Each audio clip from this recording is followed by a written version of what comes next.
Thank you for joining me. Welcome to our January 2025 webinar. My name is Thomas. This week we'll be covering building and maintaining good credit. So this presentation is going to answer these two questions. What is credit and why does it matter? We're not going to go super in depth into using credit, such as getting a loan, credit cards. We'll touch briefly on those points, just not any specific advice to your situations or in depth into any one particular use of credit. So, the basis of all credit is relational or reputational credit. We all have credit that we extend to others that's based upon who they are as a person. We trust people, we have obligations with each other, mutual obligations. And this is the basis of all credit in history, which we'll touch on later in the presentation. I like to think of this type of credit as integrity. Integrity is doing the right thing even when others aren't watching. Doing the right thing even when you have the opportunity to do something else, still maintaining that trust that others place in you and those mutual obligations, keeping them strong, increasing your own reputation and then the credit that others extend to you as an individual. Warren Buffett has a saying that I really like in the same vein. It takes 20 years to build a reputation and only 5 minutes to ruin it. So credit's not a new invention, and we'll get into the history of credit in the next slide. But I included this Bible verse here to explain the historical viewpoints on credit. Okay. So Jesus said unto his disciples, "Verily I say unto you, it is hard for a rich man to enter the kingdom of heaven. And again, I say unto you, it is easier for a camel to go through a needle's eye than for a rich man to enter the kingdom of God." So what's Jesus saying here? He's saying that it's harder for rich people to enter the kingdom of heaven than for a camel to pass through the eye of a needle. So that's very difficult, right? And this was more true, I think, during the biblical times when Jesus was speaking, because they didn't have financial credit. They didn't have a way to expand the economic pie like we do today. It was a limited set of coins that they would trade. They didn't have the ability to make credit, make money out of nothing. And so it was literally have and have not. When the rich had the coins, it meant that the poor in society had less coins between them. And so it was much harder to expand the pie to have economic benefits for all during that time. So here is a nice infographic I found detailing the history of financial credit. So credit's over 5,000 years old. First use of credit found in Sumeria. Okay. It was for agricultural purposes, right? So I need money today so that I can plant my seeds. And then you'll get your money back when the plants grow, we harvest, and we can all share in the profits. Very similar in Babylon. They put some more laws around it, capping interest rates, maximum interest rates. There's evidence of its use in the Roman Republic as well. And then the Dark Ages with moral concerns, the church got involved. Usury was a big central tenet. Usury being sort of egregiously high interest rates that kept people from really growing, kept people down. So the church has a history with interest rates. And then in the age of discovery, credit was extended to enterprises that were going to open new markets. And this was a very lucrative business, but also very risky. This English law here setting interest rate at 10%. Okay. And then this guy kind of opened it up. He said, hey, usury is not so bad because some ventures have much higher risk than other ventures. So I might charge a 30% interest rate on the money I'm lending, but it's because it's a very risky venture and they can't get that money elsewhere. So modern consumer credit, a group of tailors in England experienced as this is the first modern use of credit. Basically, it's just a private list of who's good at paying their bills and who's not good at paying their bills. It continues, it gets more complicated. The mercantile agency having a big role here. The retail credit company, also a big role. This is now Equifax from 1899. So these companies have long histories. And then consumer credit boomed with the advent of cars. Cars are relatively expensive items. So the extension of credit to consumers was necessary in order to afford these items. This continued from cars into appliances. And then big data got a hold in 1950.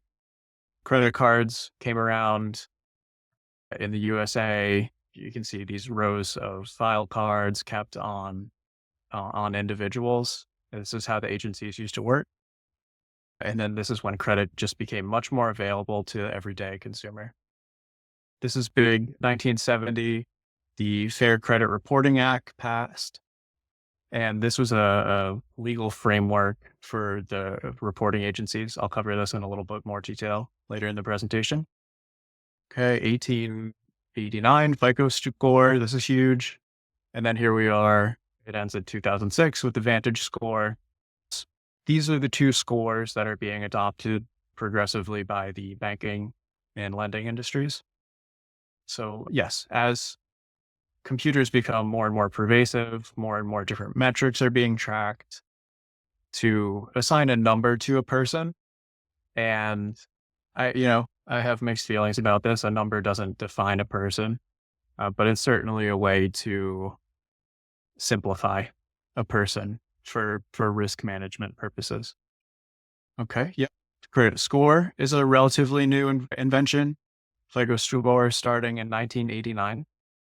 So as a consumer, these are the types of loans that we interface with when we go to the bank. So installment credits, this is a fixed loan amount. Like I need $20,000. I'm going to go buy a car. So you make fixed regular payments over time.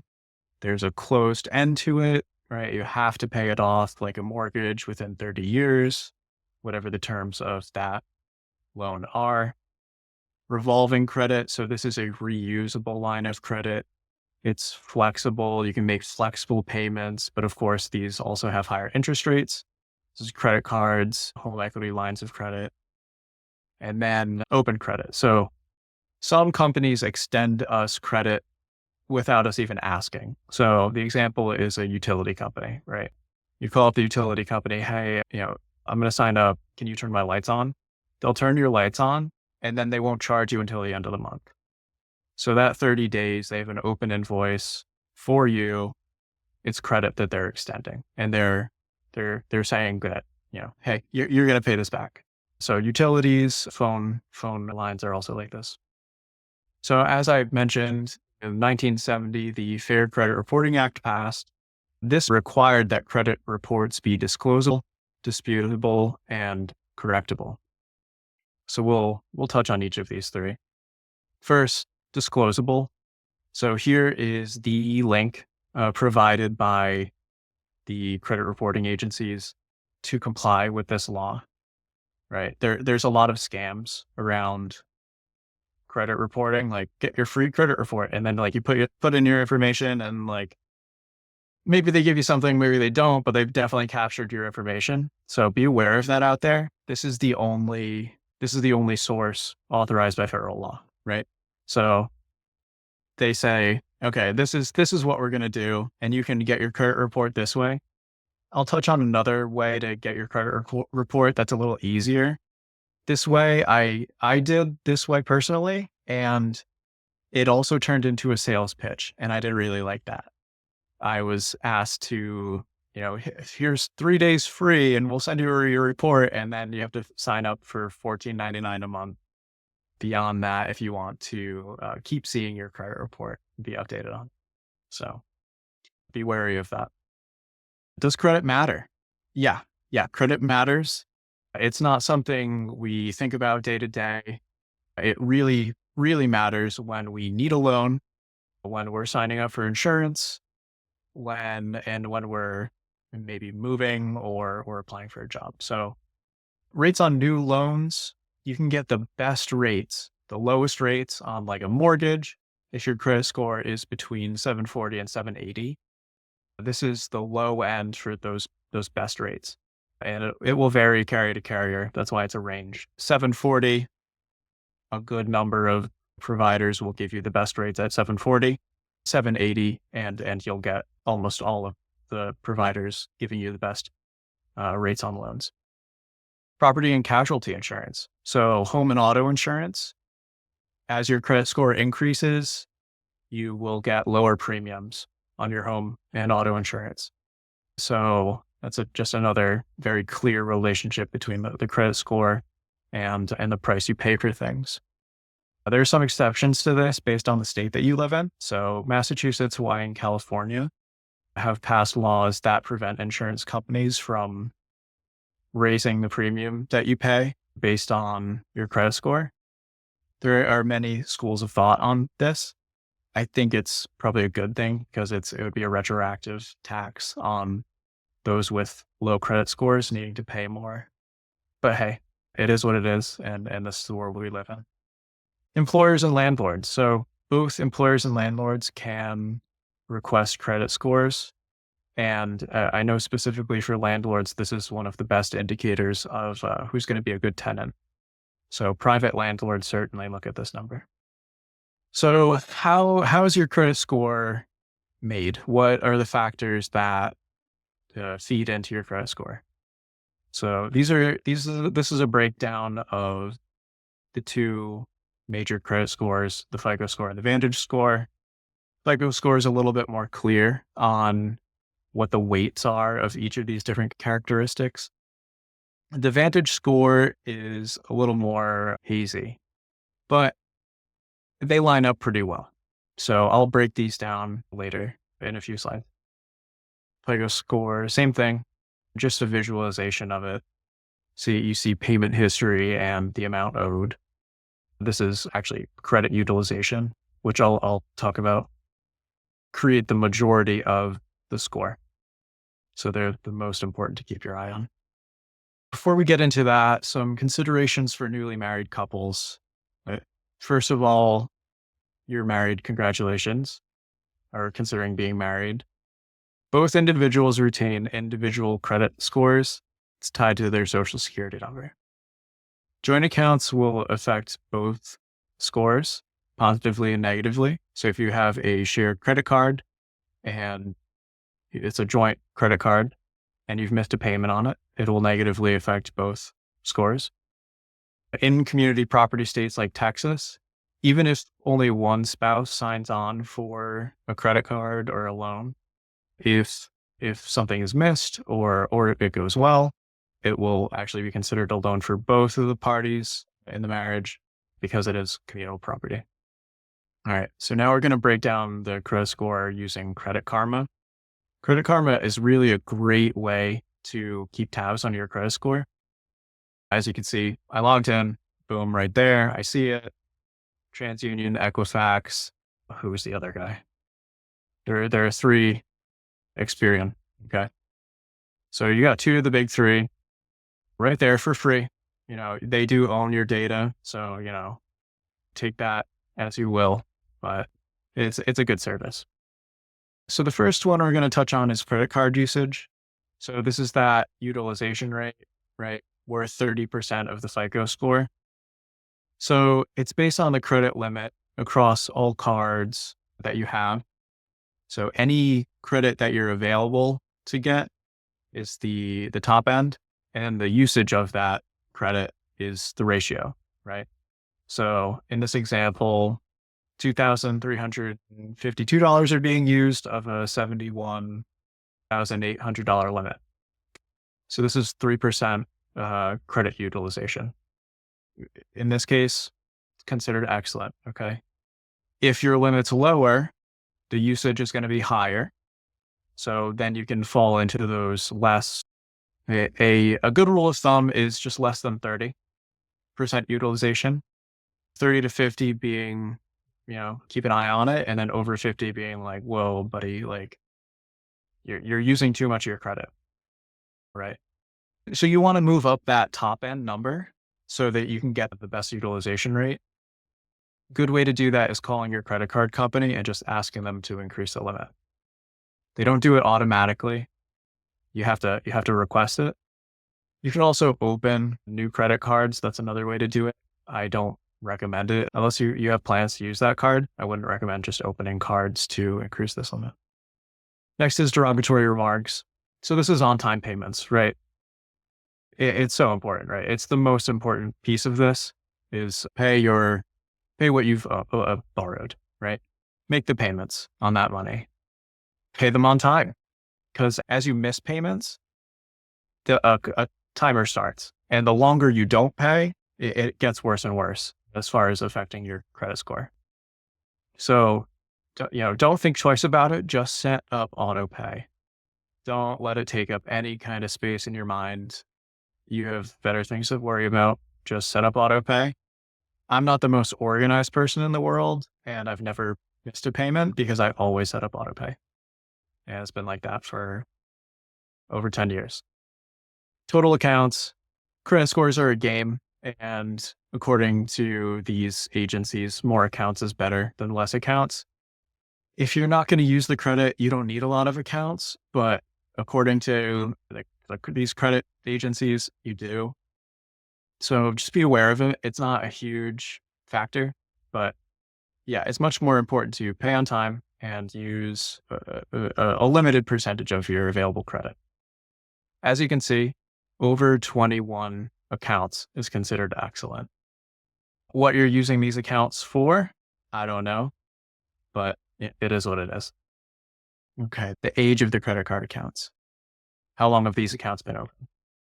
In this case, I'm averaging 6 years and 1 month across all of my accounts. This irks me a little bit, and it's difficult. You can't improve this one like you can with the others. You would have had to open accounts when you were a minor, when you didn't have any control. So some advice to parents out there: make your minor children authorized users on your credit card accounts, and it'll start this clock for them, and that'll improve their credit score later in life. So, they'll thank you for it. Getting those better rates on loans, more access to better credit cards, not needing to do like the beginner credit cards and then work their way up. So there are definite advantages to making your minor children authorized users on the accounts. They don't even need to know about it, and it'll start this clock. So inquiries, right? There are two types of inquiries. There are soft inquiries and hard inquiries. So these are examples of hard inquiries: mortgage, auto loan, personal loans, student loans. These are more serious types of loans. You use a hard inquiry because they really need to check the details of your credit report and not just the surface layer. Soft inquiries, these provide less information to the lender, but they're more common. So just checking your credit score. So like Credit Karma, for example, will do a soft inquiry all the time to get the most up-to-date numbers about your credit score. Pre-qualified credit cards. So if you're pre-qualified for anything, it's just a soft inquiry. Right? Background checks also run a soft inquiry. So if you've ever applied for a job and they need to run a background check, credit score is part of that. It speaks to how you manage money and not who you are as a person. Utility account setup. Some cell phone carriers also do this, a soft credit check, because they are extending that first month's credit at least. As you can see, there's one hard inquiry on this account. It's in that good, right? You don't want to have a hard inquiry, especially not all the time. It signals that you're opening a lot of different lines of credit. And then you can build up this, say it's a business, it's built on all these different lines of credit, and then the business fails and the whole thing falls apart. So these inquiries remain visible for 24 months, but they only affect your score for 12. So now that we've learned all about credit If you want to avoid it, these are the two ways I would go about it. One, operating on a cash basis. This is difficult because credit has a lot of uses in our society. As I talked about with that limited sized pie, this would limit the size of your pie. You would never be able to expand the pie, borrow from the future. You're just limited to what you have today. And so you wouldn't be able to do things such as like buy a house, right? Or a car that you can't do with cash. So avoiding credit, some people really like to. It's not always a feasible option. There are ways to do manual underwriting. Dave Ramsey talks about this all the time. You can talk to a local credit union and say, hey, I don't have a credit score. Do you offer manual underwriting? And they can do that for you. Whether or not you're able to get the best rates that way, I'm not sure. Certainly it takes longer. It's a more invasive process into who you are. It really relies on that relational credit and your reputation within the community to underwrite these loans. So this is an important part. Your credit report has a lot of personal information on it, and everyone knows it. So credit agencies have been targeted by cyber criminals for a long time. There have been breaches. Personal data has been stolen. We've all been affected by it. And there's no way to protect it from being taken from these agencies, their servers, their files. What you can do is prevent other people from opening credit in your name. And you can do this by freezing your credit. I've linked here an article by Clark Howard. He does a lot of personal finance, educational material. And I did this. It's super easy. Took me about 5-10 minutes to freeze the 3 agencies. And you can unfreeze them as well. Let's see. Yeah. How do I unfreeze? All right, here's the unfreeze. So I froze my credit. No one can open any new lines of credit under my name, including myself. I can't. If I need to go out and get a mortgage, I'll first need to unfreeze my credit so that the lender can run a credit check on me and then approve, deny, whatever, go through that process. And then I'll refreeze it. Okay. So here's why you were watching this presentation. Tips for building credit. Okay. Never miss a payment. Use autopay. That's number 1.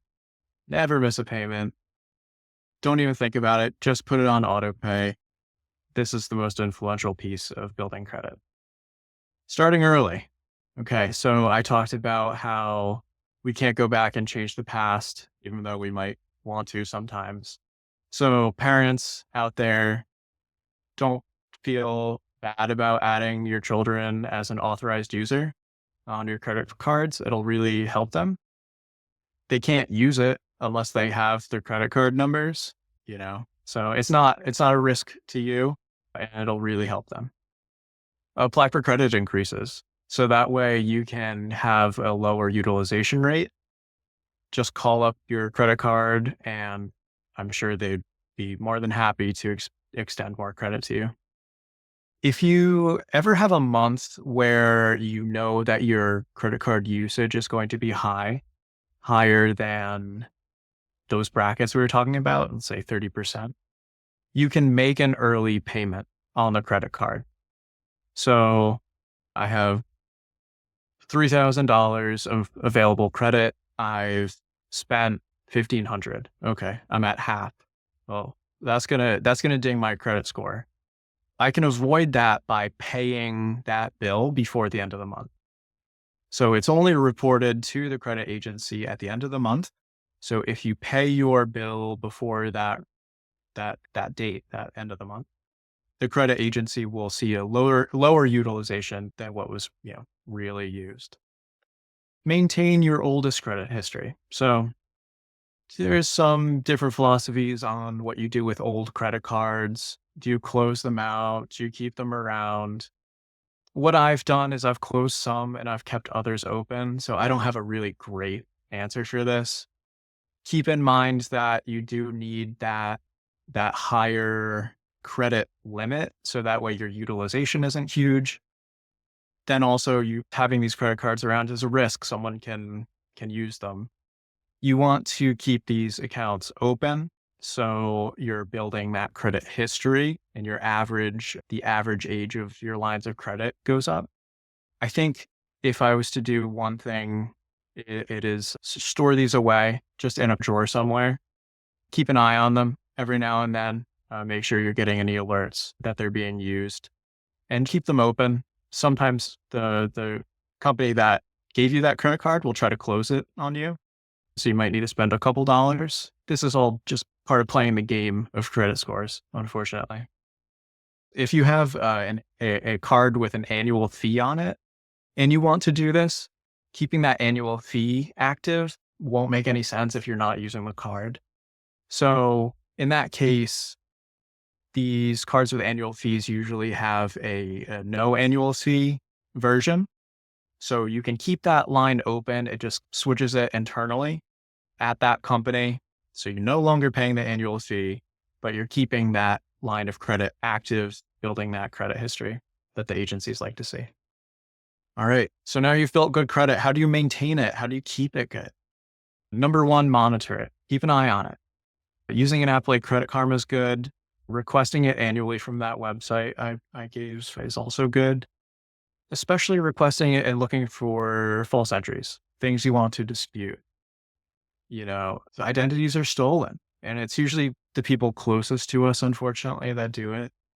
So just keeping an eye on lines of credit that were open. Funny things like I never worked there, I never lived there can be indications of someone using your identity. And then number three, freeze your credit. It's super simple, really 10 minutes. It's the best thing you can do so that if anyone does get hold of your information and try to open an account, they won't be able to. That's it. Thank you for being here. I hope you learned something about credit, building it and maintaining it. And I hope you join us next time.